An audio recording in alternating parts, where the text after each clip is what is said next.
Saw these eyes, watching a predominantly white audience in a predominantly white panel discussing the betrayal of the Windrush generation and their children on late night television via the BBC's and therefore the UK's de facto flagship Politico show.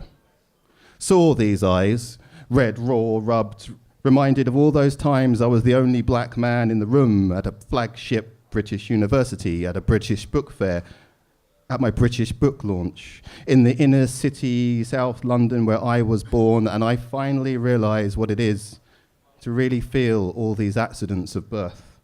Realise why representation matters, why they listed us with dogs, realise what really happens to the robots when the tokens for the meter run out.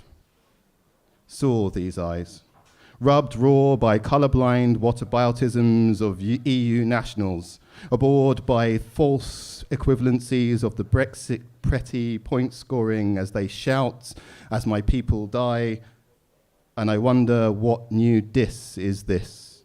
Disengaged, disingenuous, disenfranchised or dismissed? They will, of course, say later that the audience was invited already,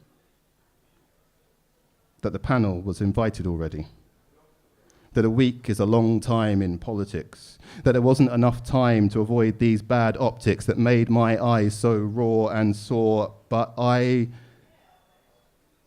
will say you had 70 years from 1948.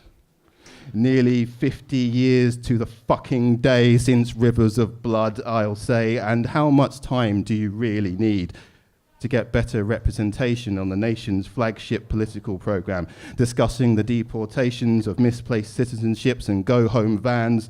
How much time then do you need for discussing what should be done to my mum and dad, and so many like them, and decide it without them?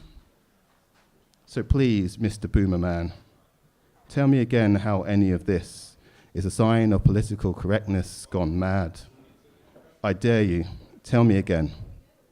Better yet, tell it to my dying dad. I dare you.